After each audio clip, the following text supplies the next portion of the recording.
Olá, boa noite, sejam todos bem-vindos, bem-vindas a mais um bate-papo linguístico, que, na verdade, é um ciclo de palestras para estudantes e profissionais do professorado de letras aqui na Argentina, mas também recebemos de braços abertos nossos colegas, amigos, estudantes, professores brasileiros. O bate-papo ele tem o objetivo de promover discussões e reflexões entre os convidados e os participantes, observando aí algumas demandas daqui, né, do nosso contexto aqui na Argentina, de forma a auxiliar numa formação complementar do estudante, do profissional da área de português. Então, todos os palestrantes, eles são convidados de instituições de ensino superior brasileiras, que vão certificar o evento junto à Cátedra Livre de Estudos Brasileiros da Faculdade de Filosofia e Letras na UBA, o setor educacional da Embaixada do Brasil em Buenos Aires e o leitorado brasileiro na UBA. Eu sou Fernanda Campos, a professora, leitora brasileira aqui, e o convidado, a instituição convidada dessa segunda edição é o CESPUC, o Centro de Estudos Luso-Afro-Brasileiros da Pontifícia Universidade Católica de Minas Gerais, a PUC Minas, a minha instituição de graduação. Eu estou muito feliz porque a professora Sandra, que está aqui presente hoje, foi minha professora no primeiro período, eu quase chorei quando ela apareceu.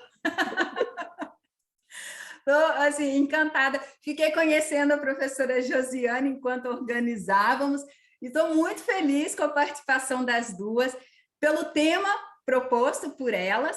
Elas vão falar hoje para a gente a palestra. Ai, até perdi o nome da palestra, estou tão emocionada. Elas vão falar sobre ensino de português como língua de acolhimento, uma resposta ao contexto de migração humanitária no Brasil. Então, em que elas vão apresentar para a gente, vão compartilhar informações sobre a crise humanitária global de imigração, seus reflexos no Brasil, vão apresentar alguns princípios teóricos e metodológicos implicados aí na experiência do ensino-aprendizagem de português como língua de acolhimento. E vão compartilhar também princípios pedagógicos assumidos no projeto Lê, que é um projeto aí da PUC Minas, da cátedra do Instituto Camões, né, parceiro aí na PUC. Então, como eu falei, eu estou muito emocionada, quero apresentar a professora Sandra Cavalcante. Eu fiz um resumo, gente, tão resumido do currículo dessas duas, porque elas têm uma experiência, assim, gigantesca. Parece que elas já nasceram dando aula, de tanta coisa que elas já fizeram.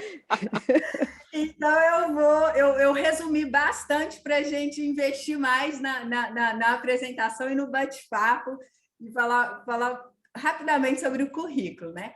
A professora doutora Sandra Cavalcante é doutora pela Universidade Federal de Minas Gerais, mestre em língua portuguesa pela Universidade Católica de Minas Gerais, especialista em literatura infantil e juvenil e literatura brasileira pela PUC Minas, e professora do programa de pós-graduação da Letras, onde atua na linha de pesquisa, enunciação e processos discursivos. E a professora Josiane Andrade Militão é doutora em Linguística pela Universidade Federal de Minas Gerais, mestre em Linguística também pela UFMG, professora adjunta da PUC Minas, coordenou o curso de Letras da PUC de Betim, e coordenou também a extensão universitária da PUC Minas em Betim. Então, eu queria agradecer imensamente a participação das duas, a proposição desse tema, já é a segunda, na primeira edição nós também falamos sobre língua de acolhimento, é um tema muito bem-vindo. E eu queria chamar a atenção, assim, principalmente dos professores argentinos, porque nós tivemos inscritos, como sempre, são vários perfis que a gente recebe aqui. E também recebemos alguns professores que têm interesse em trabalhar com o espanhol, né, como língua de acolhimento aqui, e seria uma forma também, né, de aprender um pouco, algumas pedagogias, metodologias. Então, eu acho que é super interessante. E para aqueles professores de português, a gente vê o que dá para captar aí e adaptar para aquele contexto em que ele ensina, né, aqui, que, como eu disse, nós temos vários perfis aqui. Então, eu queria dar as boas-vindas, sou muito feliz e dou a palavra aí à professora Sandra, à professora Josiane. Professora Josiane, você quer começar? Posso. Bom, primeiro eu começo agradecendo pelo convite, né, Fernanda? Não fui sua professora, que como você mesma leu aí, eu estive em Betim durante um bom tempo na universidade, embora eu trabalhe na PUC Minas, vai fazer esse ano 28 anos, né, que eu trabalho na PUC, e como professora sempre da área de linguística ou alguma coisa afim, e trabalhei com extensão quase que minha vida profissional toda, né, como você leu aí, eu coordenei a extensão de todos os cursos em Betim durante 10 anos, e a extensão é a mosquinha, ela picou a gente fica ali com aquela vontade de sempre estar com o pé para fora da universidade, com os olhos voltados para a comunidade do entorno, e aquilo que a universidade precisa fazer para cumprir sua responsabilidade social, né.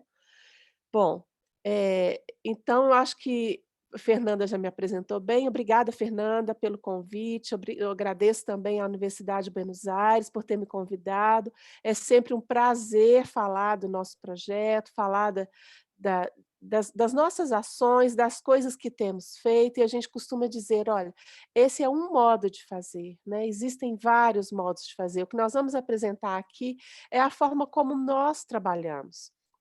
Como nós trabalhamos com princípios freirianos, nós trabalhamos sempre com dado de realidade. Então, essa é a realidade que nós temos, com a qual trabalhamos e que nos dá e que nos oferece, oferece as oportunidades e os dados com os quais nós pesquisamos também.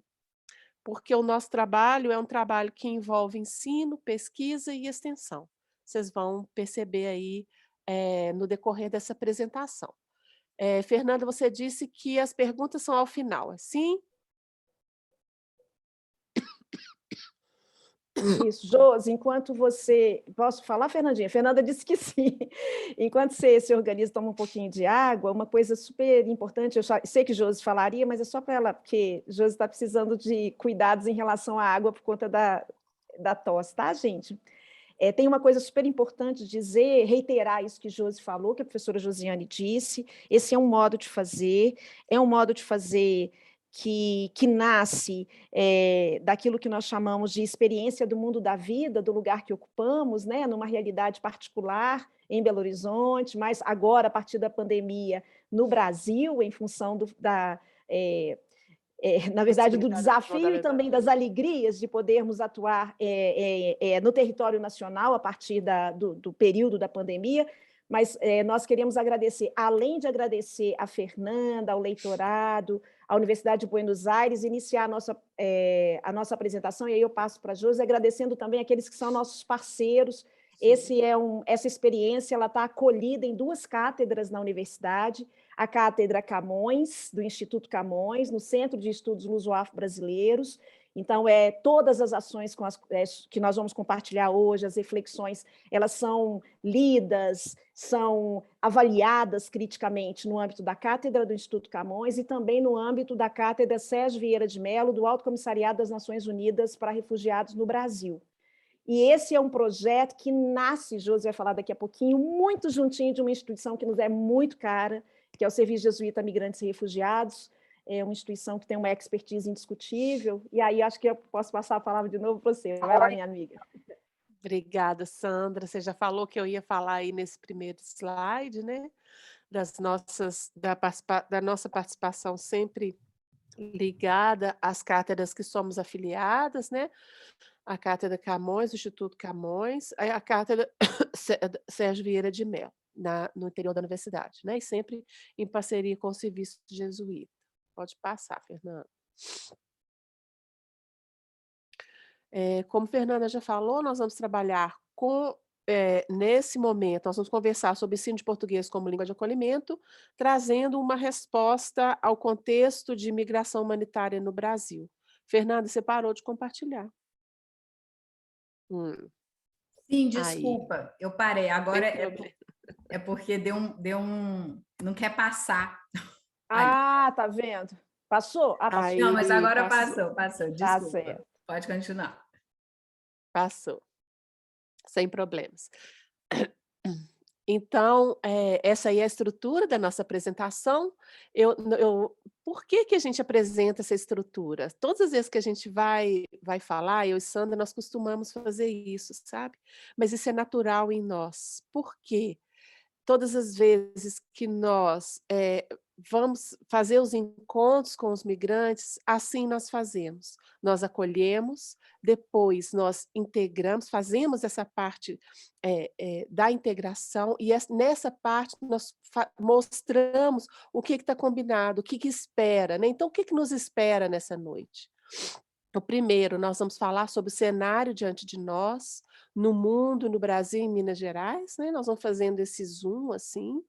Então, nós vamos falar primeiro do contexto da migração humanitária no mundo, depois no Brasil e depois em Minas Gerais, que é o estado, em cuja capital nós estamos, que é Belo Horizonte. Depois, os desafios do acolhimento e da convivialidade, né, frente a essa situação, a esse contexto, quais são os desafios postos à universidade brasileira. Terceiro, a nossa experiência daquilo que a gente chama de PLAC, né, português como língua de acolhimento, na PUC Minas. Qual é o nosso percurso, quais são os nossos princípios e quais são os nossos valores. Vocês estão vendo aí a imagem de algo que também é muito importante para nós, que é um crachá que os nossos participantes recebem, cada um com seu nome e com a bandeira da nacionalidade. Isso porque, pelos nossos princípios, pelos nossos valores, nós costumamos acolher as pessoas chamando as pessoas pelo nome. Então, as pessoas são pessoas que têm experiências, que têm histórias, essas experiências, essa identidade, esse modo de vida é para nós um valor muito importante. Por isso a gente trata as pessoas pelo nome e aí está representada, está representado esse nosso princípio. Pode passar, Fernanda.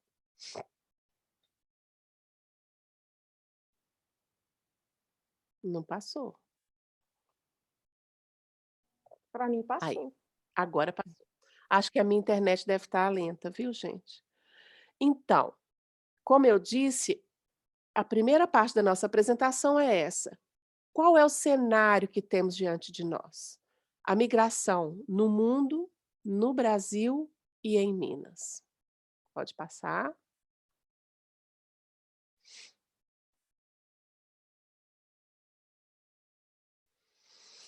Para a gente refletir um pouquinho, a gente pensar um pouquinho sobre essa questão do acolhimento, de por que que nós tratamos o português como português de língua de acolhimento, por que que nós desenvolvemos ações de educação e cultura numa perspectiva do português como língua de acolhimento.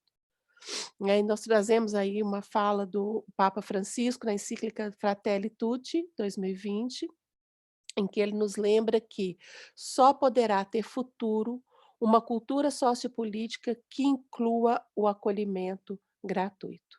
E essa é uma questão que é para nós muito importante, muito cara, uma noção de que essas pessoas que cruzam fronteiras, né, todos somos migrantes, alguns cruzam fronteiras, e como nos lembrou Elza aí, né, essas fronteiras são fluidas, essas fronteiras são políticas, né, essas fronteiras são determinadas por homens, né. Pode passar?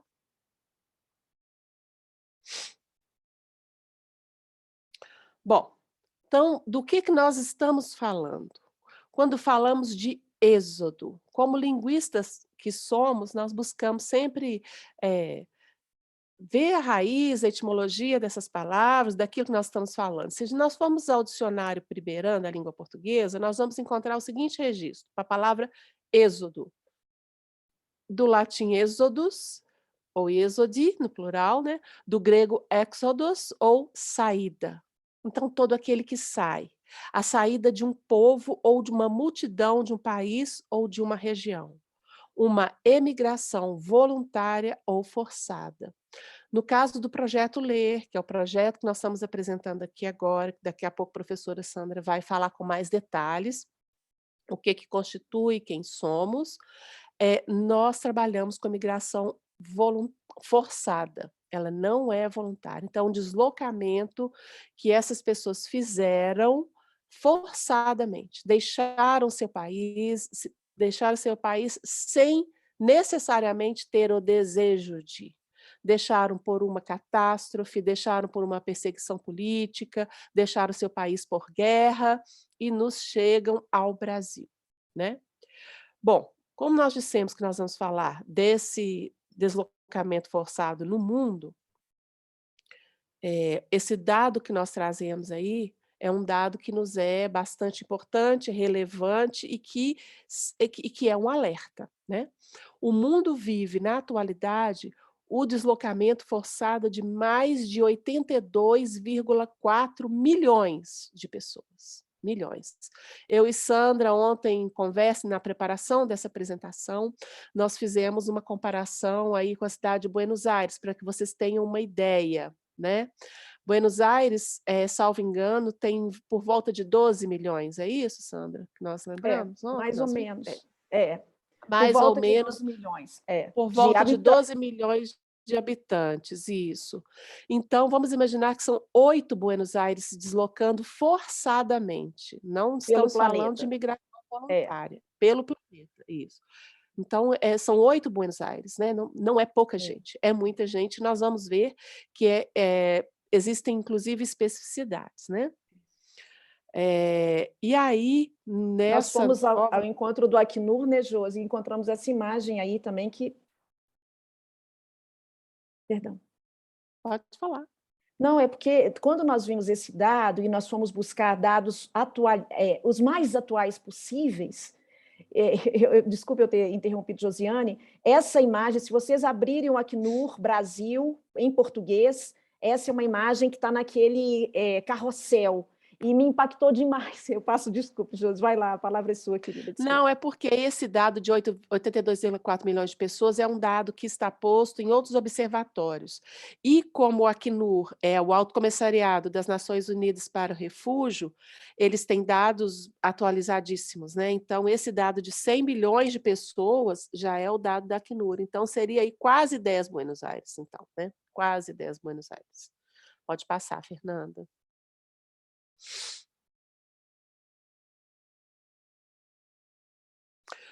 Bom, então, nós vamos trazer aqui para vocês dados de 2017 e comparar esses dados a 2020 ou 2021, conforme o dado estiver disponível, tá? Por que que nós fizemos um recorte nesse período de tempo? Porque o nosso projeto tem início em 2017, a gênese dele é em 2017, quando eu e Sandra começamos a pensar essa relação entre cognição, linguagens e emoção, e resolvemos colocar, como a gente costuma brincar, o nosso bloco na rua, né, nós resolvemos levar essa pesquisa para significar, né, na sociedade, para ter uma discussão. E aí, o relatório de impacto da Acnur, né, que eu já acabei de dizer, que é o Alto Comissariado das Nações Unidas para o Refúgio, nos dá esse dado aí, que eram, em 2017, 65,6 milhões de pessoas forçadas a se deslocar no mundo, incluindo 22,5 milhões de refugiados, porque há uma diferença entre o deslocamento forçado e o refúgio, né. Para a pessoa ser refugiada, ela tem que cumprir uns requisitos que cada país determina o que é considerado ou não refugiado. Então, desses 65,6 milhões, 22,5 milhões eram considerados refugiados. Agora, o dado que nos salta aos olhos é que mais da metade dessa população é composta de crianças, né. Pode passar. E 2000 agora vamos ver um dado um pouco mais atualizado, no caso 2020, tá? Esse dado aí também é do relatório de impacto 2020, da Acnur, de 2021 ainda não está pronto. E o número que nós tínhamos em 2020 era de 79,5 milhões de pessoas forçadas a se deslocar ao redor do mundo, né? E dessas aí, cerca de 40% eram crianças. Veja bem, a alteração que já houve do ano de 2017 para o ano de 2020. 2017, 60 e alguma coisa. Em 2020, 79,5, quase 80 milhões. E agora, 2022, com esse dado que nós vimos na imagem do Acnur, ultrapassa 100 milhões. Então, foi um crescimento exponencial nesses últimos 5 anos. E aí, lembrando que eram 50% crianças, 40% crianças em 2020. Pode passar.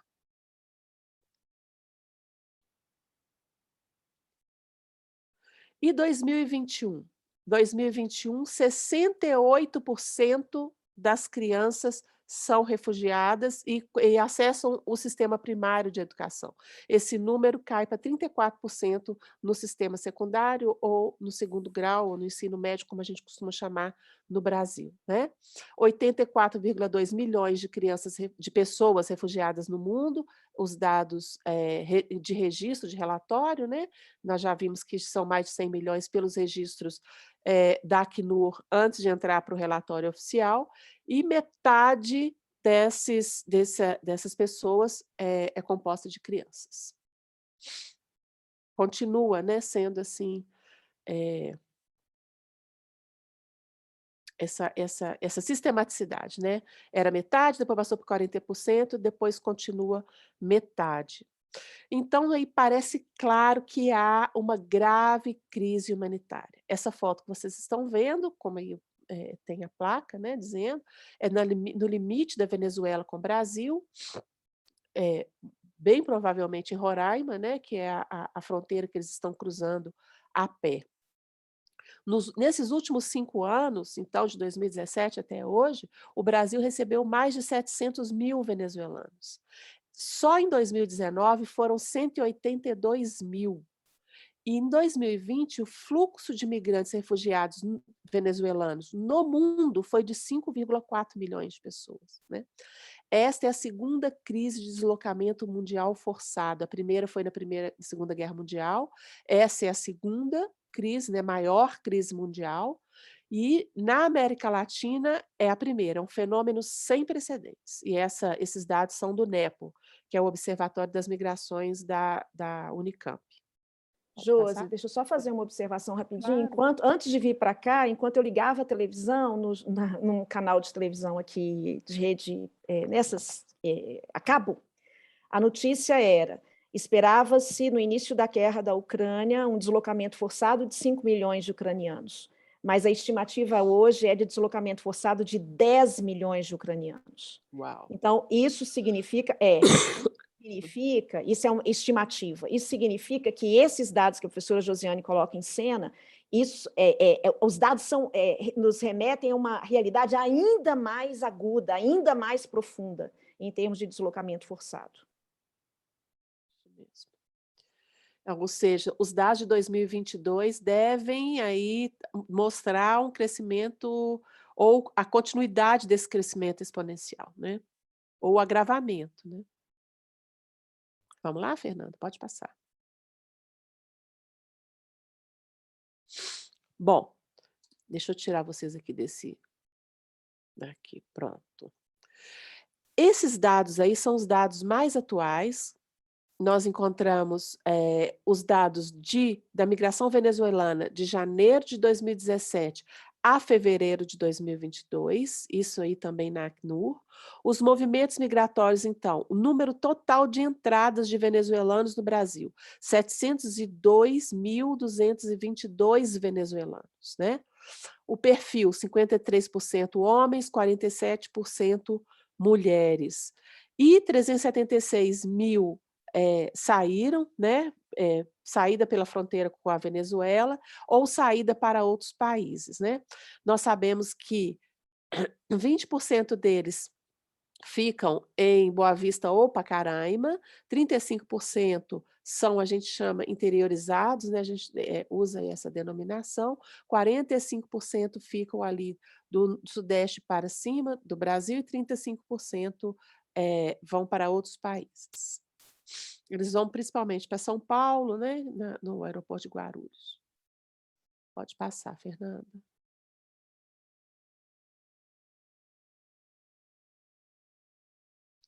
Bom, e a migração de uma forma geral? Como que nós falamos aí na migração no mundo, agora falamos como está esse deslocamento dos venezuelanos no Brasil, e vamos falar então da migração, comparando a migração do Brasil em 2017 com a migração no Brasil em 2020, que é o último ano que o Observatório NEPO da Unicamp registrou, tá? Ela não tem ainda os dados de 2021, então nós estamos com os dados de 2020. Em 2017, como eu digo, quando o projeto começou, nós tínhamos no Brasil 14.711 haitianos registrados.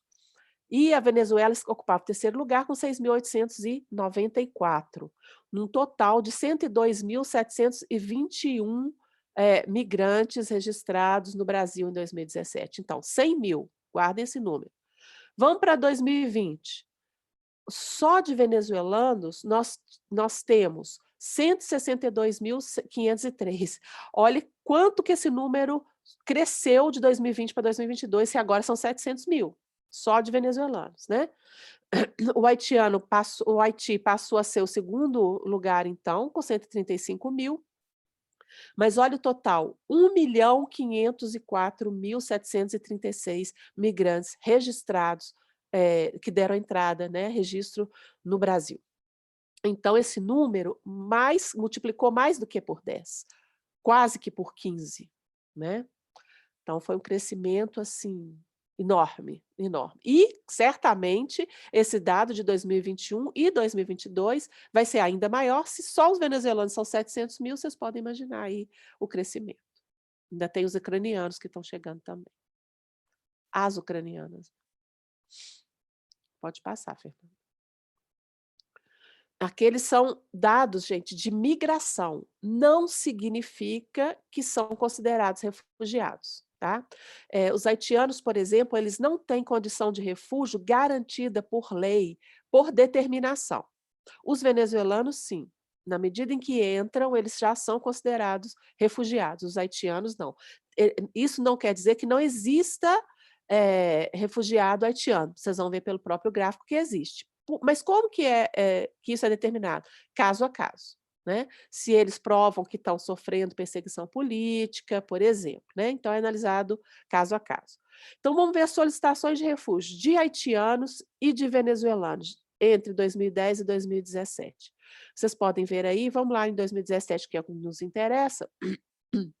Nós tínhamos 2.362 solicitações de refúgio de haitianos. Gente, isso é solicitação, não significa que é concessão, não, tá? Então, 2.362 pessoas provenientes do Haiti solicitaram refúgio em 2017. Sabe quantos conseguiram? 2. Esse dado está aí embaixo. Apenas 2 nacionais do Haiti foram reconhecidos como refugiados no Brasil. Um em 2008, outro em 2016. Ou seja, é muito difícil um haitiano conseguir, né? Bom, em 2000... E é importante sinalizar que é isso, né? Isso tem a ver com um problema gravíssimo do Brasil, do racismo estrutural, ou seja, os afro-caribenhos têm problemas gravíssimos de chegada ao Brasil, de acolhimento no Brasil, de reconhecimento no Brasil, da sua legitimidade de cidadão, né? De cidadão no mundo, de cidadão no Brasil. Bom, em 2017, nós tivemos 17.865 venezuelanos solicitando refúgio. E 18 foram reconhecidos, mas àquela época ainda não havia essa determinação de que todo venezuelano que entra é refugiado. Obviamente, se a gente for olhar agora, esse número cresceu absurdamente. Pode passar.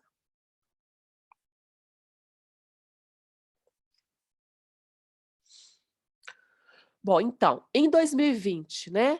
62, aí os dados lá do relatório Refúgio em Números do Ministério da Justiça, que é o órgão responsável por ceder essa concessão de refugiado, né? Essa condição de refugiado às pessoas, ele só nos ofereceu a porcentagem, não tem números absolutos, tá bem? Mas nós sabemos que das solicitações de refúgio que chegaram em 2020, 60% é de venezuelanos, e 22% de haitianos, e em seguida cubanos, chineses e por aí vai, Pode passar. Bom, então chegamos aí no nosso estado de Minas Gerais. Em Minas Gerais, o número de imigrantes registrados em 2017 era de 4.572. E a Venezuela nem aparecia entre os 10. O primeiro era a Colômbia, seguido do Haiti. E eles residiam principalmente nos municípios de Belo Horizonte, Uberlândia, Contagem e Juiz de Fora, mas majoritariamente em Belo Horizonte, que é a capital. Pode passar. E em 2020, nós temos aí uma situação já diferente, o número registrado é de 58.638, liderado pelos haitianos, 6.078, e os venezuelanos, surpreendentemente, não estão aí no topo da lista, mas porque nós já vimos naquele mapa que eles entram por Pacaraima, Roraima, né, e vão se interiorizando, mas principalmente para São Paulo e região, então, Minas Gerais não recebe tanto venezuelano assim. Mas de qualquer forma, esse Perdão, número... de qualquer forma, o número Josi trabalha com proporções e estatísticas de maneira primorosa, gente, mas quando a gente, isso mesmo, voltar lá, beleza, em 2017, rapidinho, Fernanda, para 2020, de 1.754 pessoas em Belo Horizonte, vamos para o próximo. Na realidade, 5 anos depois, são 22.801 pessoas em Belo Horizonte. Em Belo Horizonte, de sim, outras em Belo nacionalidades. Horizonte. Sim, Exatamente. sim. Isso é só para a gente ver a proporção, tá? Isso. E essa proporção, ela cresce numa curva coerente. Como assim coerente? A mesma forma como ela cresceu no Brasil, ela cresceu em Minas. Nós não vimos lá que ela cresceu no Brasil por volta de 100 e poucos mil para 1 milhão, 1.500.000, então, mais de 10 vezes, aqui também nós tivemos uma multiplicação por mais de 10, tá? Então, é proporcional e esses dados, isso significa que os dados são coerentes, consistentes. Pode passar, Fernanda. Bom, nós trabalhamos, então, com a Agenda 2030, né, dos Objetivos de Desenvolvimento Sustentável da Organização das Nações Unidas, nós quem? Projeto LER. E nós, então, buscamos atender aí a 3 desses objetivos. O primeiro deles, uma educação de qualidade para essas pessoas que nos chegam, uma redução das desigualdades, como a professora Sandra já apontou aí, uma delas, essa é apenas uma delas, a questão do racismo, da discriminação, do preconceito, né? Da nossa xenofobia, redução das desigualdades. E o terceiro objetivo, paz, justiça e instituições eficazes. Quando a professora Sandra for apresentar, ela vai falar um pouquinho das nossas ações que têm como objetivo trabalhar com todas essas questões aí. Tá? Nós temos ações de educação e cultura que visam cumprir cada um desses objetivos. Pode passar.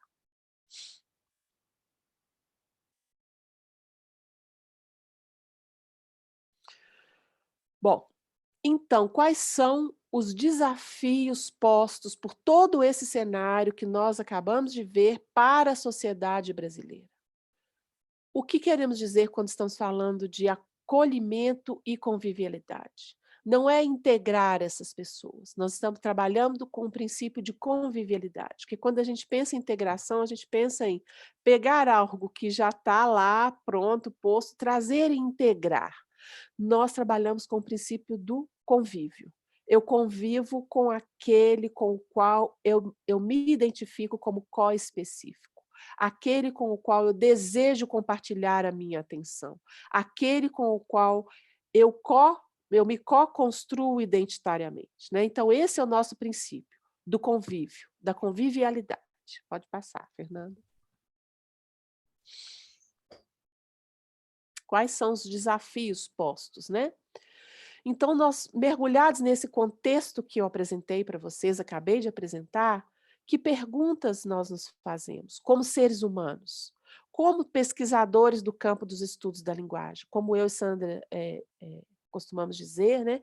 O que nos inquietava foi aquilo que nos motivou a ir para a rua, que nos motivou a, fazendo essas perguntas, agir nesse princípio da convivialidade, no chão ali do mundo da vida, em que nós acolhemos essas pessoas com essas perguntas em mente. Que desafios nos cabem como cidadãos brasileiros?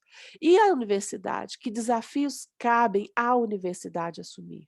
No ensino, na pesquisa e na extensão. Aí eu passo a palavra para a professora Sandra, para ela nos responder que desafios são esses e como a gente tem buscado enfrentar esses desafios, porque é uma busca diária, né? Nós não temos respostas prontas, nós temos aqui buscas, tentativas e em busca da gente encontrar aquilo que faz com que o outro se sinta acolhido. Sandra, a É, palavra é sua. é. Eu acho que, antes de passar o slide, eu acho importante a gente reiterar, então, a metáfora do Zoom que Josi usou, que a professora Josiane usou, ou seja, do ponto de vista linguístico, do ponto de vista discursivo, nós estamos todo o tempo trabalhando no sentido de reconhecermos qual é o nosso locus enunciativo, né? De que lugar nós falamos, de que ponto de vista é esse que nós construímos. E a professora Josiane, ela destacou algo que para nós é muito importante, o reconhecimento do contexto em que nós atuamos. Nós...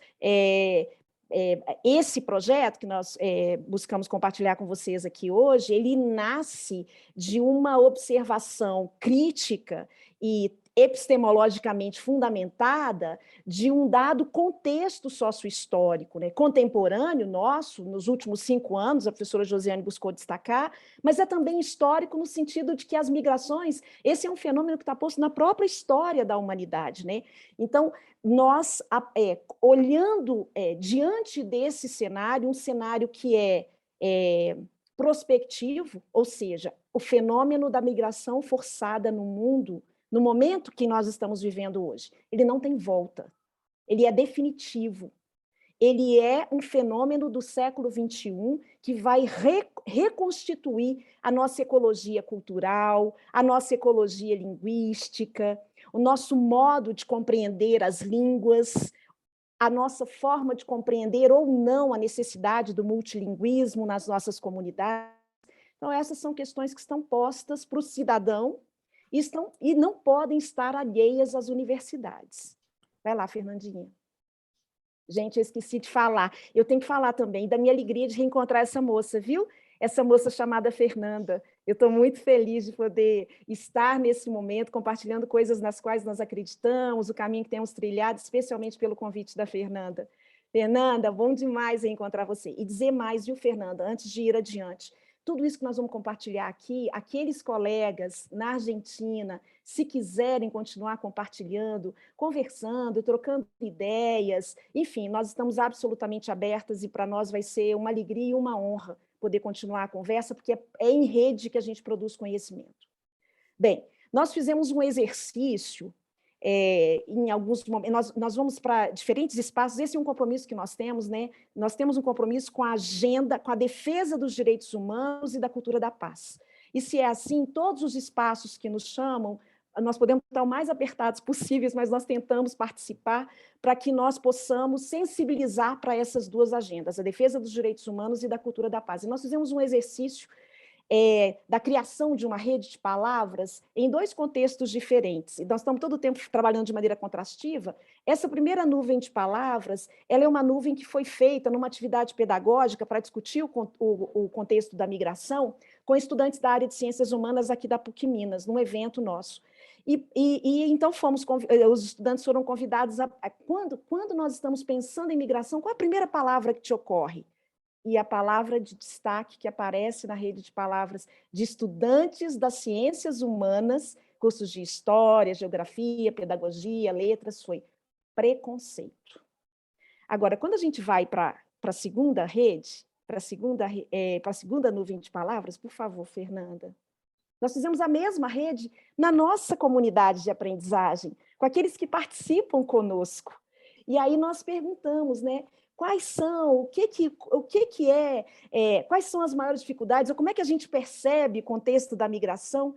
E as palavras que vieram são todas palavras de natureza positiva, né? Quais são os desafios? Do ponto de vista dos estudantes de ciências humanas, preconceito, racismo e tantas outras, porque reconhecem isso na sociedade brasileira.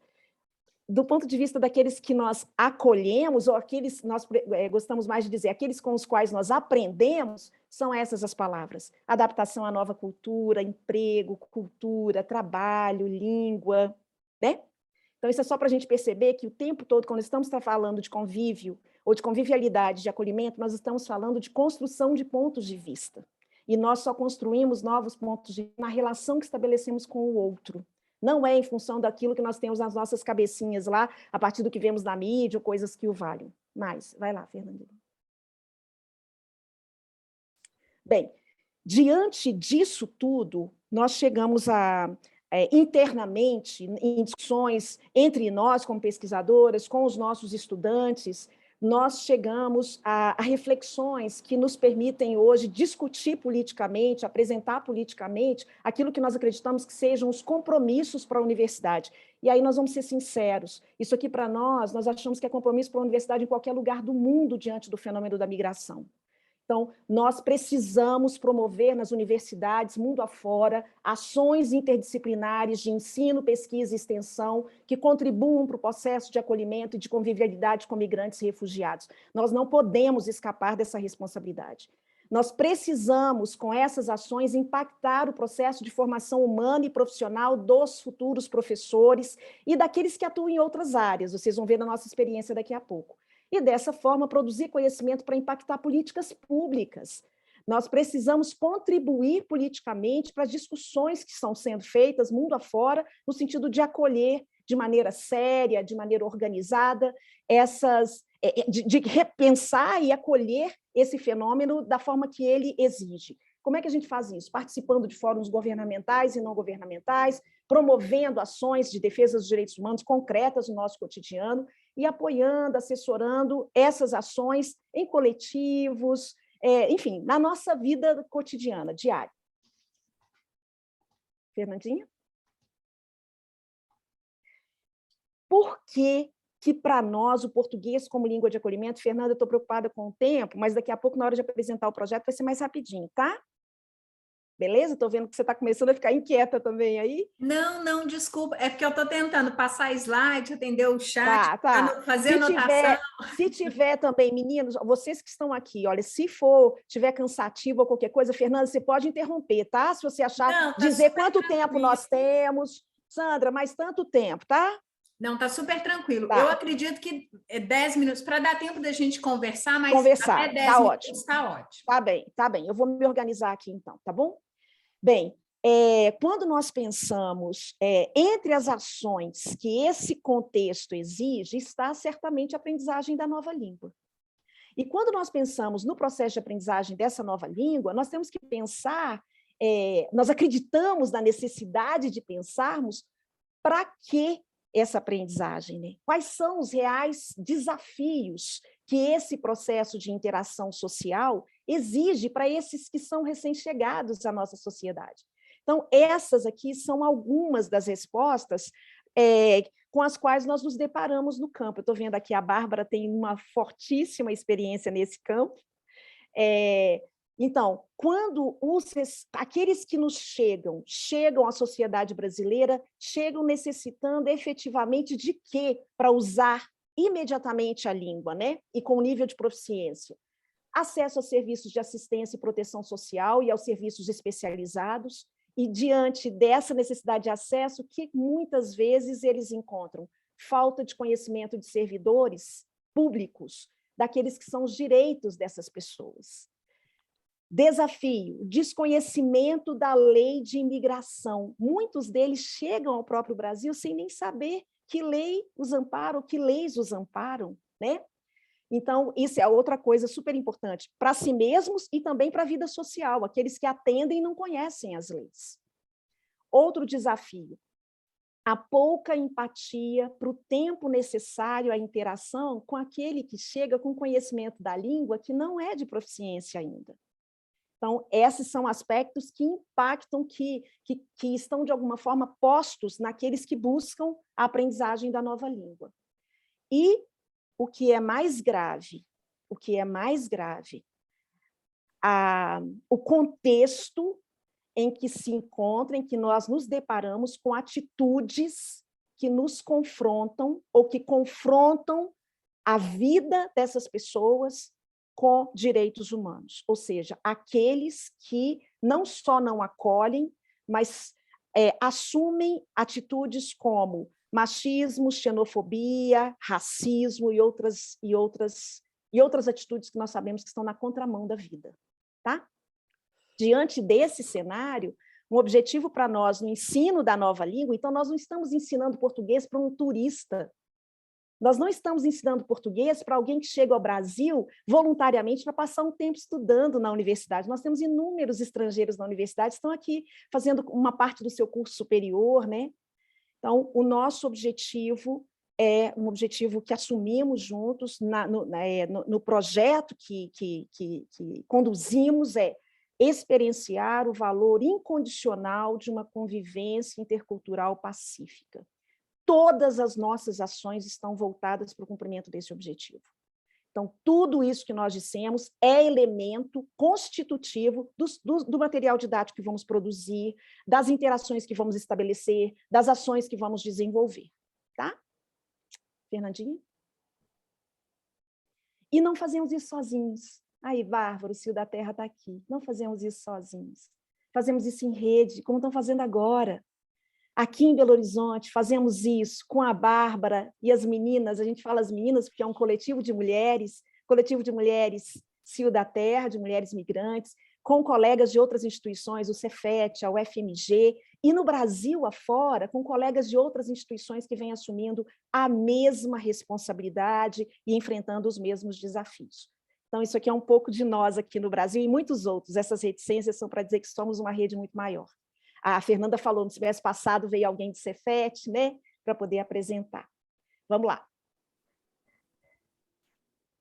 Próximo. Bem, a nossa experiência na PUC. Agora eu vou fazer o seguinte, eu vou passar um pouquinho mais rapidinho para dar conta desses 10 minutos, até para vocês, à medida que vocês façam perguntas, a gente volta aos slides, né, Josi, se for o caso.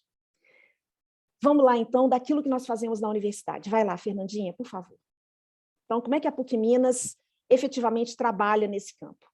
Bem, nós trabalhamos num projeto de extensão e pesquisa. Para nós, o projeto LER é campo de pesquisa e de formação de novos pesquisadores e de novos professores, e é campo de extensão de acolhimento ou de atuação na nossa comunidade. É um projeto que nasce da busca de parcerias institucionais de instituições que já atuam no campo, então nós não estamos definitivamente apartados daqueles que já estão no campo antes de nós, né? Isso para nós é super importante. É um projeto que nasce com esse espírito, né? Que nós compartilhamos até agora, e nós, o tempo todo, isso é um mantra para nós, nós temos o espírito de comunidade, nós somos uma comunidade de aprendizagem, nós não somos uma escola, nós somos uma comunidade de aprendizagem, uma comunidade intercultural de aprendizagem. E assim consolidamos redes de convivialidade, de cultivo de empatia e afeto. Nós fazemos práticas de leitura e de escrita contextualizadas e significativas com migrantes. Nós não damos aula de português para migrantes. Nós fazemos práticas de leitura e de escrita, de escuta e de fala com migrantes. E dessa forma queremos contribuir para a promoção e a garantia dos direitos humanos e agir concretamente em defesa desses direitos. E direitos, particularmente, das mulheres e das crianças, por serem os mais vulneráveis. Nós trabalhamos com crianças e adolescentes, homens e mulheres, jovens e adultos. Pois não, Fernandinho. Eu registro o comparecimento de 248 senhoras deputadas e senhores deputadas. Está aberta a sessão. Está aberta a sessão de algum deputado e deputada, não sei aonde. Muito bem, querida. Então, entre 2017 e 2021, nós atuamos no ensino do português. Vai, Fernandinha, pode passar. Agora nós vamos fazer um pouquinho mais rápido. Então, é um projeto que tem 5 anos. E é um projeto que, de 2018 a 2021, ele migrou da modalidade presencial para a modalidade online, por questões óbvias. Nos últimos 2 anos, no Brasil e no mundo, as nossas interações foram online. Nós saímos de um primeiro momento, uma experiência com 15 participantes, e chegamos em 2021 a uma experiência com 140 participantes. Essa projeção, ela também é proporcional àquilo que aconteceu na vida social. Nós saímos de um projeto que era disciplinar, de atividades de leitura e escrita, atividades de letramento, para um projeto transdisciplinar, atividades de educação, arte e cultura, no sentido mais trans. Então, hoje nós temos ações no campo pedagógico, ações no campo da arte e cultura, do desenvolvimento humano, de pesquisa e documentação, de comunicação e socialização do conhecimento, com alunos de diferentes cursos. Vai lá, Fernandinha. Sandra, mais uma vez, só uma observação rápida, mais uma vez a coerência dos dados aí, multiplicou por 10 também. Exatamente. Bem, nós dissemos lá no início, esse slide é só para reconhecer aquilo que nós dissemos. Gente, eu vou só mudar aqui a posição. Nós dissemos lá no início que esse é um projeto que nasce, né, numa rede, ele institucionalmente ele também está em rede. Vai lá, Fernanda. Essas são as nossas afiliações, serviços jesuítas, cátedras. Nós já falamos um pouco do que nos define. E, do ponto de vista político, na verdade, as nossas afiliações pedagógicas, epistemológicas, teóricas e metodológicas, elas nos colocam diante de um posicionamento político, diante de uma afiliação política. E nós optamos politicamente por nos orientar pelo grande e maior pensador da educação no Brasil, que é Paulo Freire. E existe um conceito caríssimo em Freire, que é a construção do inédito viável. Esse conceito ele está associado a outros subconceitos, nós não vamos poder aprofundar muito aqui, só isso dá um mini curso, uma oficina. Mas Paulo Freire diz assim, olha, todos os seres humanos vivemos, diante da vida social, situações limite, e são as mais diversas. No campo da migração, essas situações limite são estabelecidas por aquele reconhecimento de que há a necessidade de sair do lugar de origem, do país de origem. O reconhecimento da situação limite nos leva àquilo que o Freire chama de ato limite. Eu tomo a decisão de ir ao encontro de um novo que eu não conheço ainda. E neste ato limite, a depender de com quem eu interaja, de onde eu esteja, eu posso construir em comunidade o que nós chamamos de inédito viável. O que é o inédito viável?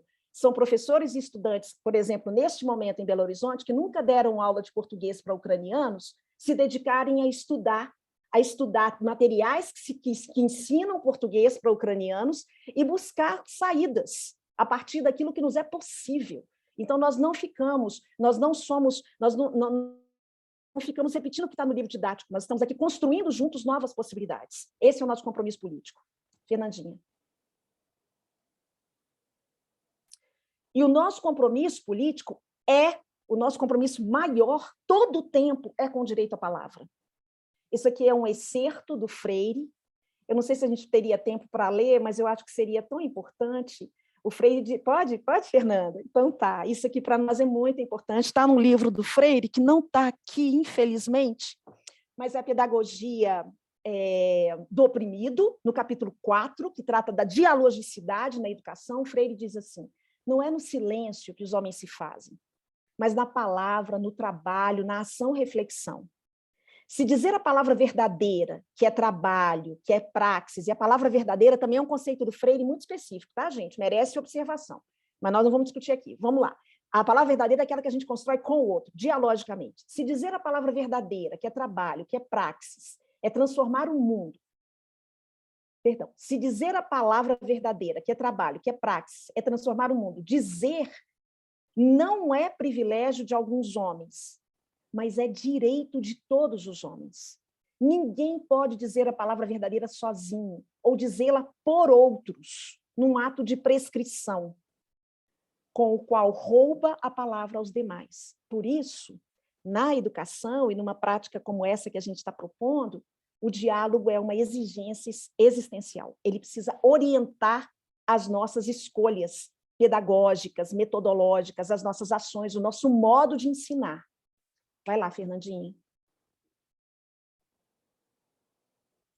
Hoje, em 2020, em 2021, nós éramos 140, não era, Josi? Agora, em 2022, nós somos 200, uma comunidade de 210 pessoas. Como assim? são 130 jovens e adultos, 50 crianças nas modalidades presencial e online com atividades. Nós temos 16 países representados, nós trabalhávamos só com Haiti e Venezuela no início. Hoje nós somos uma comunidade com 16 países representados, nós temos um time espetacular, e alguns deles estão aqui, de 26 estudantes extensionistas de cursos como Letras, Pedagogia, História, Direito, Psicologia, Serviço Social, Ciências Sociais, Jornalismo, Cinema e Audiovisual, espontaneamente atuando no campo, atuando conosco no projeto. São 2 ex-alunos do curso de Letras, já formados professores, uma ex-professora do curso, e eu e a professora Josiane. Tá? Vamos lá? Assim, entre 2018 e 2022, nós trabalhamos, nós fizemos as contas outro dia, nós chegamos a atuar beneficiando aproximadamente 500 migrantes e refugiados dentro da universidade. Vamos lá? No PLAC, o que é que nós assumimos em termos metodológicos? Todas as nossas ações partem de temas geradores, isso é Paulo Freire. E os temas geradores decorrem do diálogo, da nossa capacidade de escuta e de observação do campo, da sala de aula. Nós falamos sala de aula, gente, é porque a gente funciona numa sala de aula, mas é do encontro, da relação com o outro na prática da aprendizagem. E se é assim, todas as nossas práticas nascem, todas as nossas ações pedagógicas nascem de práticas socioculturais, de leitura e de escrita, em gêneros diversos do mundo da vida, da receita culinária à lei.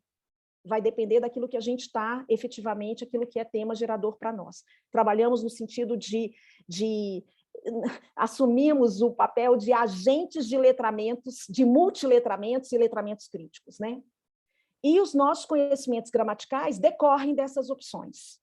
Então, nós não partimos da gramática, nós partimos do chão da experiência, de gêneros que efetivamente circulam na vida social para chegar ao conhecimento linguístico, gramatical e estruturado. Próximo. Bem, ainda no PLAC, usamos as tecnologias, isso aqui é uma prova, né? Interagimos pelo uso das tecnologias digitais, fizemos isso, continuamos a fazer. Fernandinha, próximo.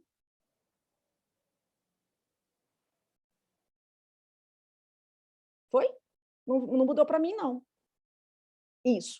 E o nosso espírito de comunidade, de aprendizagem, é sempre o do círculo vazio, o círculo do centro vazio, círculo, a roda do centro vazio, que é essa de a cada momento um é que encena, a cada momento um é que conduz. E esse um que está conduzindo, obviamente, não vai ser o professor, né? Vai ser o professor, é aquele que promove ações que nos conduzam, que nos permitam esse espírito do círculo de aprendizagem. Vai lá, Fernandinha.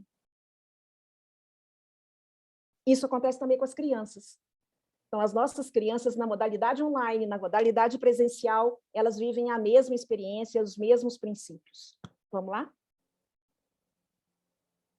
E tendo estudantes de outros cursos que vieram ter conosco espontaneamente, os meninos do cinema e audiovisual, por exemplo, todas as nossas ações promovidas nessas outras frentes respondem a esses princípios e valores pedagógicos. Então, nós temos o cineclube com crianças e com os adultos. Esse cineclube pressupõe encontros mensais, minicursos sobre linguagem audiovisual, oficina para fazer pequenos vídeos com mobile, com celular. Vamos lá? Próximo. Isso. E nós temos também um Clube do Livro. O Clube do Livro começou com a garotada. Isso aqui é uma foto de alguns dos nossos, mas vocês estão vendo aqui os adultos também tendo acesso. Fizemos campanhas, temos uma biblioteca bacana e vamos ampliar ainda mais. Aqui nós temos 2 dos livros que foram lidos pela criançada. O primeiro foi a Bolsa Amarela, isso aqui é o kit que elas receberam com a Bolsa Amarela, com tudo arrumadinho. O segundo, agora elas escolheram, estão lendo O Pequeno Príncipe. Ou aquele aviador que não teve limites, que foi para outros mundos, que conheceu outras possibilidades, isso foi escolha delas. E agora uma professora da universidade, que coordena um projeto, um trabalho num grupo de pesquisa, nós vamos trabalhar com contos de autores migrantes, e nós vamos trabalhar com o original e a tradução. É a professora Priscila que vai trabalhar conosco. Próximo. Rodas de conversa sobre direitos, todos os direitos, processo de naturalização, acesso à rede de saúde. Então, as leis estão postas. Próximo. E na nossa experiência, nós estamos sistematizando o conhecimento pedagógico. Isso aqui nós não vamos passar passo a passo, na forma de material didático. A Bárbara é parceira na produção de material didático conosco, e também de ofertas de cursos na graduação, na pós-graduação. Pode passar. E a socialização como essa aqui, para nós é importante. E, além disso, conhecimento científico. Então, nós temos acontecendo no projeto hoje trabalhos de conclusão de curso de áreas as mais diversas, pedagogia, cinema. Temos iniciação científica, mestrado e doutorado acontecendo no campo, conosco. Próximo. E aí vocês nos encontram. Perdão, Fernanda, fomos mais do que devíamos no tempo. Nós agradecemos a paciência de vocês. Viram, meninas? Não, estamos aqui. Imagina. Sandra, foi 5 minutinhos só, não foi tanto tempo assim, não. Tá ótimo. E se estender, o público, pelo que eu acompanhei, o público está bem interessado, continua aqui. Nós tivemos entre 22, 25 pessoas durante toda a fala de vocês. Alguns argentinos, eu vi que eram argentinos que eu já reconheço o nome, a gente está com um problema de chuvas, a Elza comentou no início, né? Então, a internet ela fica mais instável mesmo, então foi um entra e sai. Mas eu tô apaixonada pelo projeto Ler, gente. Quando eu voltar para o Brasil, eu vou pedir um trabalho aí, trabalhar voluntário aí com vocês. Eu tenho tantas perguntas, mas eu quero também, eu falo muito, né? Acabo monopolizando, eu vou deixar também para os nossos participantes. Mas uma que eu acho que é a mais interessante, você tocou, assim, uma pedagogia mais freiriana que essa, eu acredito que não há. A gente falou muito sobre isso na conversa com a professora Valquíria também, que o Paulo Freire, essa questão decolonial, né, que hoje, vamos dizer, é um tema da moda, né, que todo mundo tratando, mas ele, na verdade, já havia trazido isso para a gente, né? Já quando ele começava com esse dialogismo, de fazer outras considerações em relação ao outro, né? O que é que tem para colocar, e o professor não é o detentor sempre de saber só o professor dentro de sala. Então, eu fui anotando tantas questões, mas eu queria perguntar uma que eu acho que é muito interessante. O depois, assim, que você já tem um projeto bem consolidado. E eu me lembro, quando a gente começou no Cefet, eu tive a oportunidade de conhecer um pessoal que estava organizando, porque isso também parte muito de pequenos grupos, né? Eu amei quando eu vi várias universidades ali que assumiram o trabalho, projeto de extensão, como a Josiane falou muito bem, né? De colocar, achei tão poético, essa coisa de colocar o pé no chão, o pé no mundo.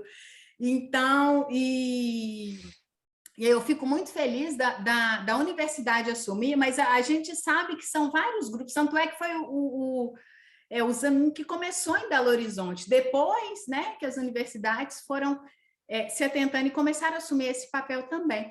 Mas eu me lembro que eu tive a oportunidade de conversar com uma pessoa responsável de um grupo e que tinha uma preocupação, né, como acolher a questão da língua, então documentação e onde é que esses refugiados podem morar.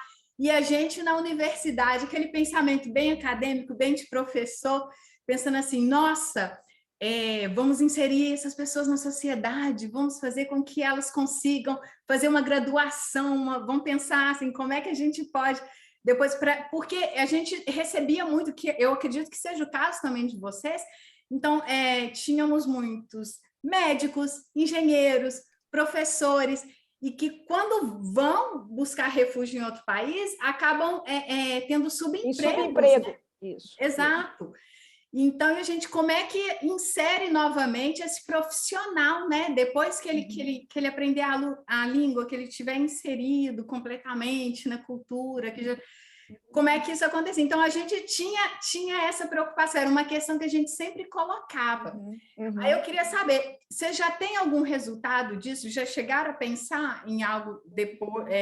Porque, como eu falei, o projeto já está consolidado, vocês já atenderam muitos... migrantes. Fernanda, aqui, eu não sei, depois eu quero passar para a Josi a palavra, mas eu acho que é o seguinte, assim, da forma como eu percebo, não sei se eu vou responder de maneira clara aquilo que está em mim, mas eu acho que quando a gente trabalha em rede, não existe o antes e o depois, é ao mesmo tempo. Ao mesmo tempo em que eles estão aprendendo a língua, eles estão no serviço, o Centros-AMI virou o SJMR, porque o Centros-AMI era local. O SJMR está em 50 países, então os jesuítas trouxeram o know-how de 50 países para Belo Horizonte, e o Centros-AMI acabou virando o serviço jesuíta, né? O Centros-AMI atendia haitianos, na verdade, e agora são essas nacionalidades todas. Mas o mais importante é que a sensibilização para essa agenda, ela se dá progressivamente em todas as instâncias, em todas não, em muitas instâncias, contextos, instituições sociais. Então, a promotoria pública, a prefeitura, nós estamos todos aprendendo juntos. A migração dessa forma no Brasil, ela é muito recente. E quando os direitos, por exemplo, de um médico, de um advogado, não são atendidos em termos de possibilidades, nós, em rede, buscamos formas de ir ganhando, né? Ganhando possibilidades. Josi. Não, acho que você disse tudo. Vou só completar dizendo, concordando com o Fernando, dizendo, olha, a primeira barreira, como vocês viram na nuvem de palavras que eles criaram, a primeira barreira é a língua.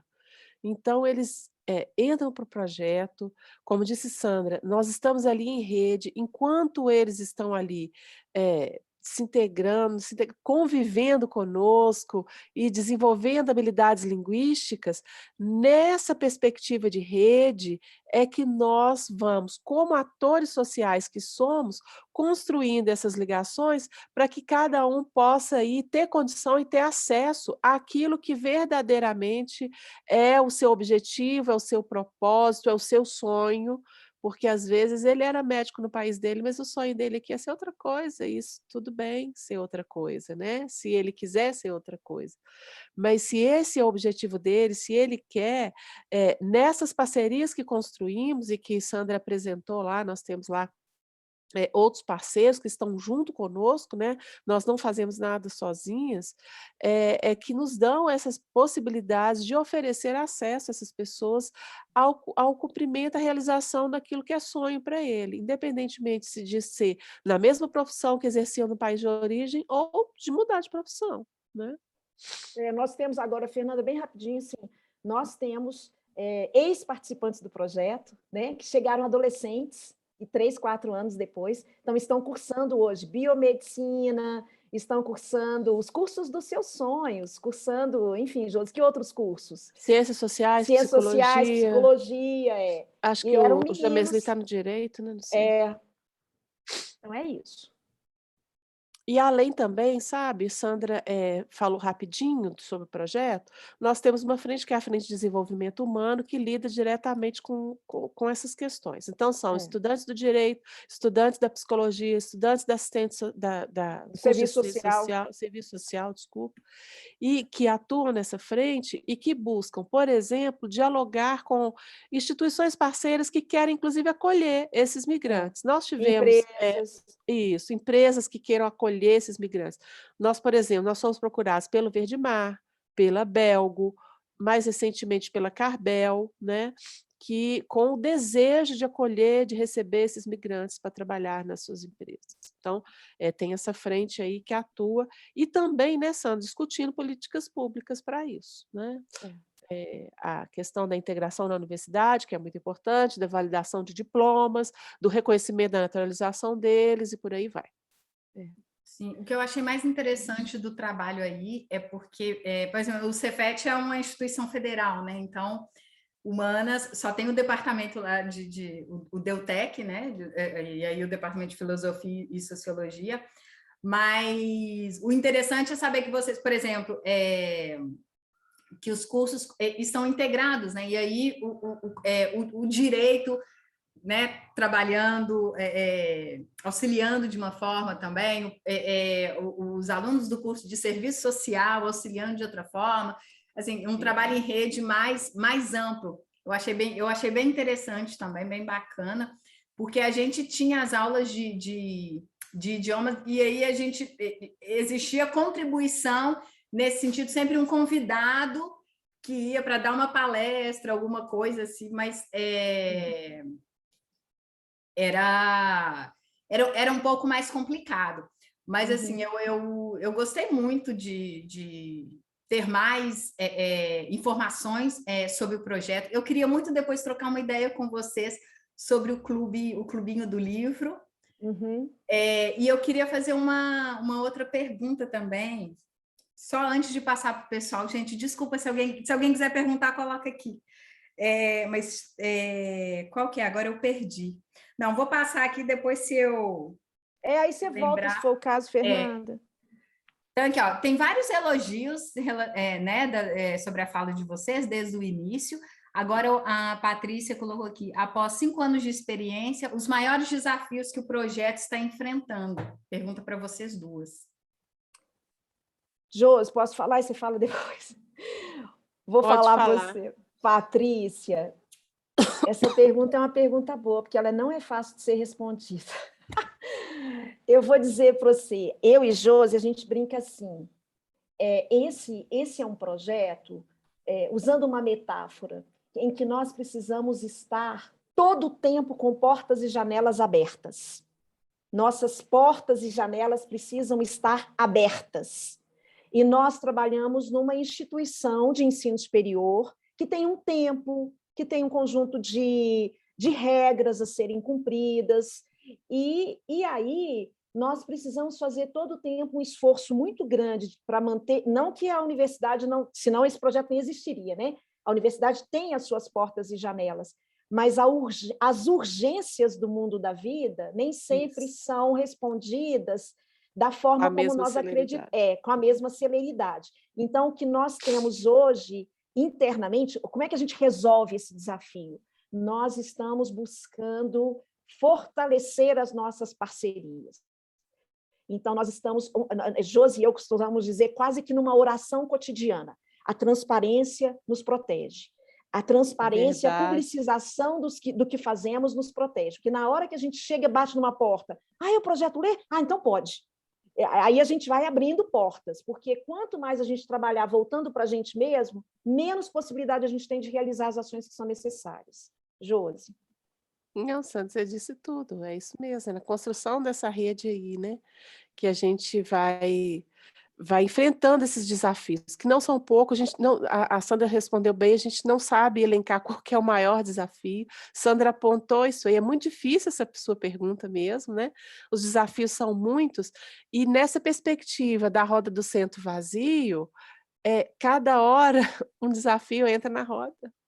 Então, por exemplo, vou te dar um desafio que entrou na roda recentemente, com o qual nós ainda estamos lidando. A chegada inesperada, óbvia, das ucranianas, né? Nós não estávamos preparados, como ainda não estamos preparados para poder ensinar português para falante de russo, porque as que chegaram em Belo Horizonte não falam nem ucranianas, falam russo. Então, nós não estamos preparados. E não falam inglês e nem outra língua. E não falam inglês nem outra língua, elas só falam russo. Então, é um desafio enorme para nós, enorme para nós. E cada momento um desafio novo é posto e a gente vai enfrentando um a um. Eu ri quando Sandra falou que a gente abre muitas portas e janelas, que portas e janelas precisam estar abertas. Ela sabe por quê. É porque Sandra é uma pessoa que vai abrindo as portas e janelas, eu vou atrás, como vou, peraí, essa aqui pode fechar um pouquinho, já está na hora da gente fechar essa aqui, porque a gente sabe que a gente precisa, mas eu entendo, eu compreendo, né? É o equilíbrio, essas portas precisam ser abertas, as janelas precisam ser abertas, mas ao mesmo tempo a gente tem que ter o equilíbrio de saber a hora de fechar e a hora de abrir determinadas portas e janelas, né? Mas é isso, os desafios são muitos e eles se alternam nesse centro da roda aí, viu, Patrícia? Eu queria... Perdão, Fernanda, pode. só dizer, só assim, em relação a algo bem concreto, assim, porque nós falamos de maneira geral, né, em termos institucionais. Um desafio que nós temos, que é cotidiano, é o desafio da formação permanente. Esse é um desafio cotidiano para nós professores, né? A construção do inédito viável é um desafio permanente. E um desafio de formação de uma equipe que trabalha numa perspectiva transdisciplinar. Então, colocar o menino da psicologia com serviço social, com ciências sociais, com pedagogia, com cinema, no mesmo grupo de formação, isso é um desafio enorme. Mas é também o que tem nos trazido muitas alegrias. Eu acho que há perguntas ali, a Elza, enfim. Perdão. Tem várias. Vai lá, Fernandinha. Eu ia perguntar se a pandemia entrou aí como como um grande desafio, porque como é que vocês lidaram? Porque eu sei que várias aulas, assim, muitas pessoas não tinham acesso, não tinham como. Sim. Se não fosse presencial, não frequentariam. Fernanda, Vai lá, eu posso Josi. responder essa? Lógico. Tá. Então, Fernanda, olha, foi sim um grande desafio, mas ao mesmo tempo foi uma grande surpresa. Vou dizer por quê. Nós, como vocês viram lá, nós tínhamos acho que 80 e poucos antes da pandemia, em 2019. Segundo 2019, nós tínhamos 80 e poucos migrantes. E abrimos a inscrição todas lindas, leves e soltas e faceiras, esperando a inscrição desses migrantes. Para nossa surpresa, quando nós fomos ver, eu estava em viagem, quando eu abri o formulário de inscrição, eu quase caí dura para trás, liguei para a Sandra e falei, Sandra, já estamos chegando em 500. Nós ficamos enlouquecidas, mas assim, então, se por um lado foi um grande desafio, e foi mesmo, por outro, foi uma grande oportunidade para todos poderem ser atendidos na modalidade online, né? Então, nós tivemos que migrar rapidamente, e aí eu agradeço a PUC Minas Virtual, pela estrutura que a PUC Minas Virtual tem de colocar no ar, de um dia para o outro, literalmente. A pandemia foi decretada no dia 17 de março de 2020, dia 18 de março tinham 7.000 disciplinas no ar. Então a PUC fez isso na madrugada. E conseguimos colocar nesse mesmo ambiente virtual de aprendizagem, que é o Canvas, o projeto Ler, né? Nós conseguimos, por negociação com a universidade, colocar, porque esse aplicativo, essa plataforma, ela é paga por assinatura. Então, nós tivemos que negociar com eles para a gente colocar, e nós colocamos os 130 que eram atendidos. Sem custo para eles. Sem custo para os migrantes, né? O custo foi para a universidade arcou com isso e permanece até hoje. Isso nos possibilita também ter esse número aí grande de migrantes atendidos.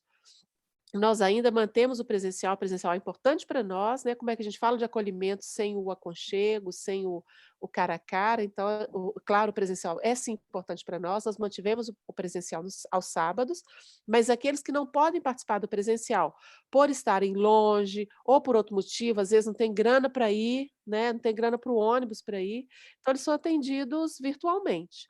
Agora, você perguntou sobre o acesso. Esse é um problema mesmo, né? Muitos não têm telefone, não têm internet, não têm dados de internet. Como que nós resolvemos isso? Novamente, as parcerias. A gente busca parceria. Olha, nós temos um migrante lá não sei onde precisando de um telefone. Quem é que pode? E como é que nós podemos arrumar isso, né? Recentemente, a Belgo Mineira nos cedeu 5 computadores para uso desses migrantes. Então, nós temos aí para disponibilizar, para usar lá na universidade, esses computadores, mas no início da pandemia isso foi feito via parceria, nós encontrávamos padrinhos, parceiros, para oferecer a eles pacote de internet, para oferecer um telefone celular que nem que fosse usado, né? E foi assim que nós fomos enfrentando. Bom saber que vocês conseguiram. Tem várias perguntas aqui, a Elza e a Débora. A Elza perguntou lá atrás, ela queria que... Você quer fazer a pergunta, Elza, sobre a questão do convívio? Queria que vocês comentassem um pouquinho mais sobre a questão do convívio. Você quer detalhar um pouco a pergunta, Elza? Vai lá, Elza. Olha, não, pode ser, porque vocês salientaram bastante o tema do convívio em lugar de outra coisa. E eu queria compreender um pouquinho mais isso, se for possível. Salientaram que essa relação, entendi, entre migrante e o nacional. Os professores, sim. Não entendi se foi se colocarem no mesmo plano ou uma coisa de compreensão, uma coisa assim. Era isso que perguntava. Elza, Josi, eu queria que você entrasse na roda, até com nós, do ponto de vista epistemológico, como é que nós nos organizamos, mas eu queria compartilhar com você, Elza, antes de passar a palavra para a Josi, Nós acabamos de oferecer um curso na pós-graduação, um seminário super bacana, e recebemos um colega queridíssimo da UFMG, que é o professor Leandro Diniz, que é até orientador da Bárbara, e é um querido. E o Leandro estava dizendo, assim, para abrir um preâmbulo para a Josi, o Leandro estava dizendo para nós uma coisa que é super legal. Quando a gente pensa o ensino de português para um outro que não é da nossa nacionalidade, o ensino de uma nova língua para esse outro, da nossa língua, para esse outro que é de outra nacionalidade, que a gente, no caso, a gente pode chamar aqui no Brasil de português como língua adicional, de maneira bem geral, o Leandro dizia assim, o português como língua de acolhimento, que nasceu acanhado, que nasceu parecendo um anexo, um apêndice, ele começa a contribuir para a qualidade do ensino do português como língua adicional, a contribuir para a qualidade pedagógica do ensino de português como língua estrangeira. Então, agora, por quê?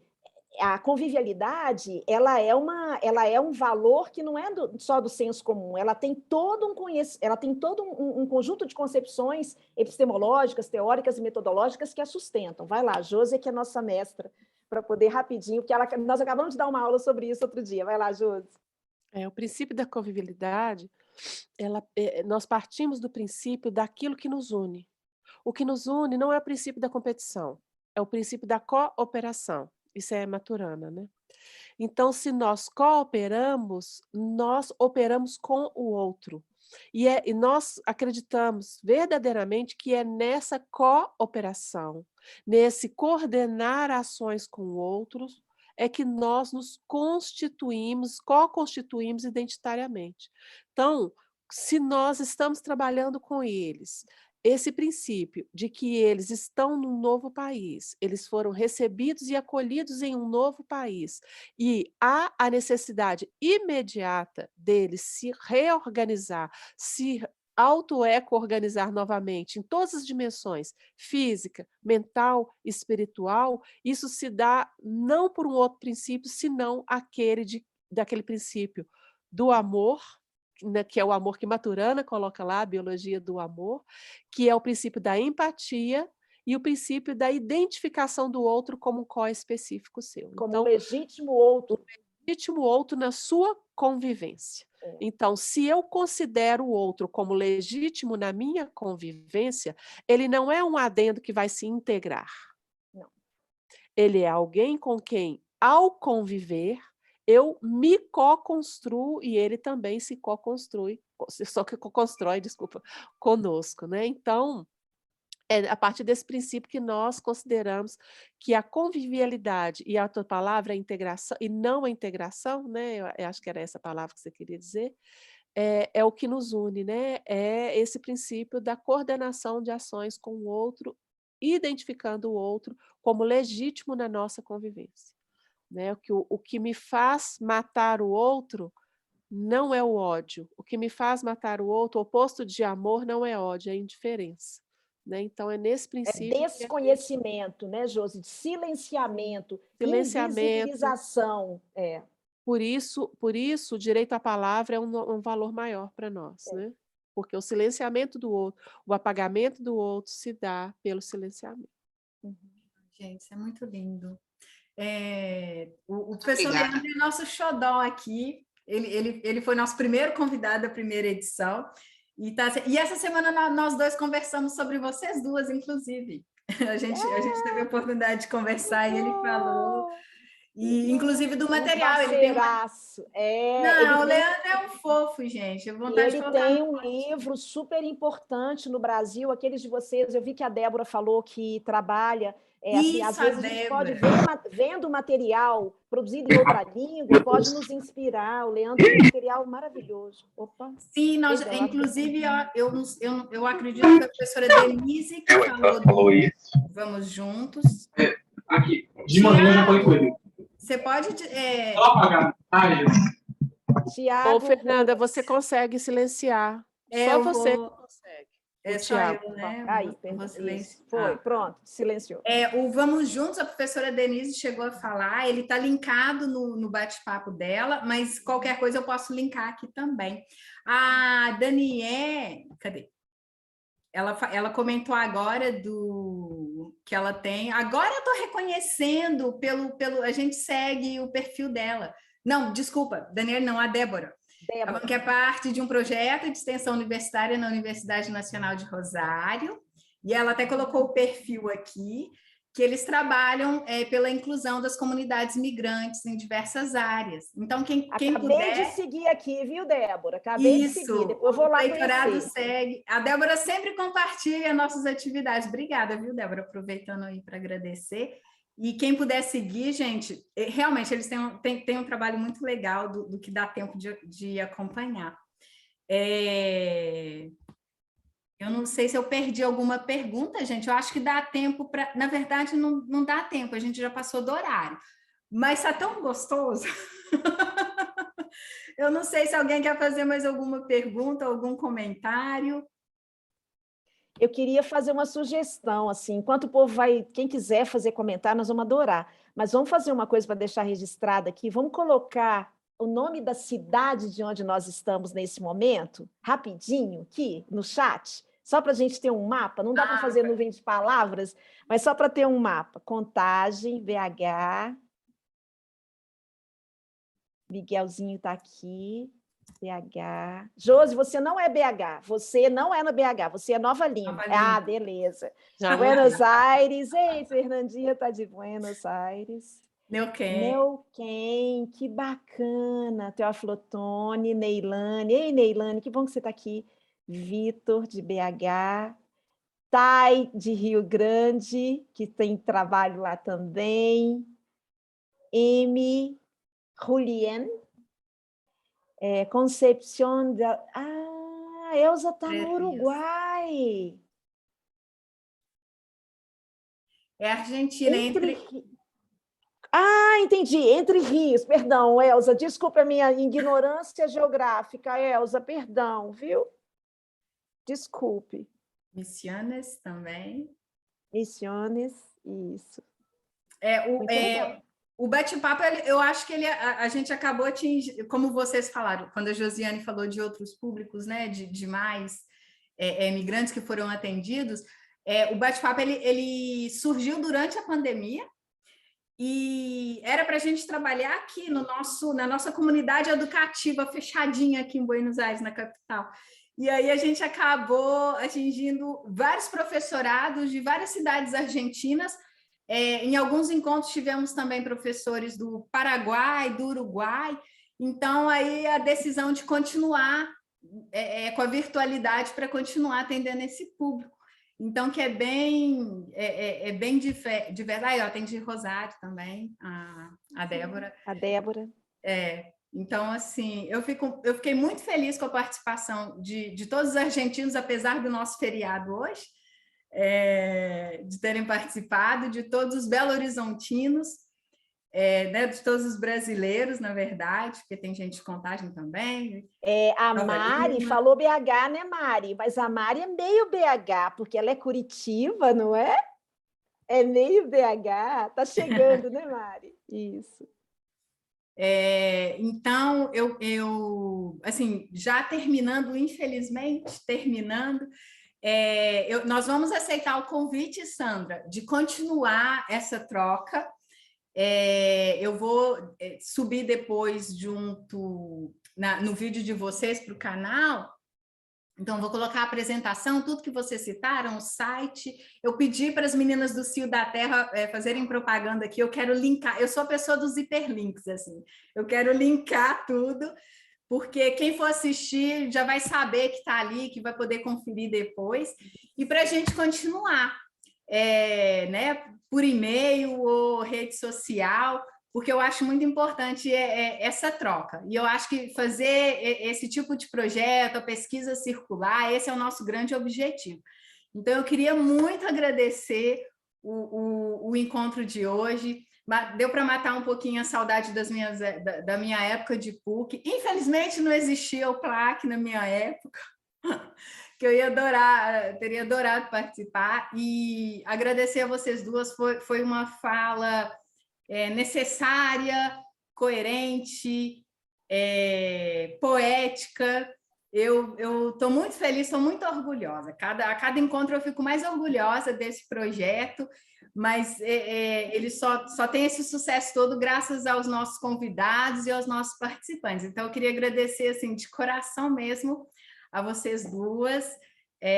Foi um encontro maravilhoso. E aí eu dou a palavra para vocês encerrarem para a gente. Olha, gente, eu achei maravilhoso, eu gostei demais, é um privilégio nós podermos parar, nos encontrar, conversar, e a Bárbara está aqui que não me deixa mentir, mas outros tantos, né? A Dênia, eu quero citar o nome da Vera e da Patrícia, que também são do CIO, né?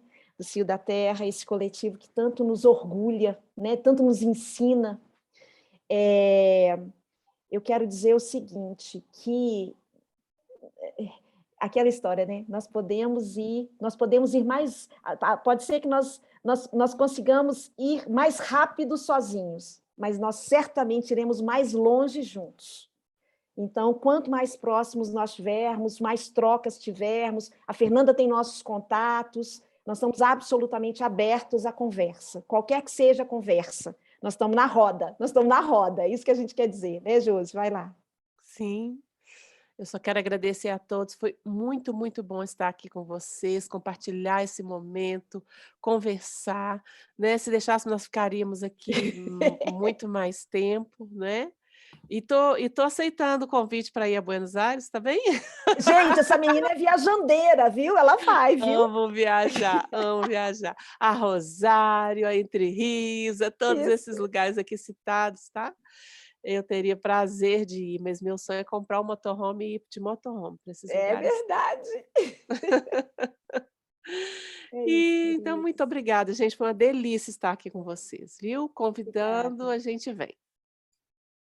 Tchau, queridos. Não esqueçam de Fernanda, assinar a lista. Gente, abraço. Muito obrigada. Beijo, gente. Tchau. Saí.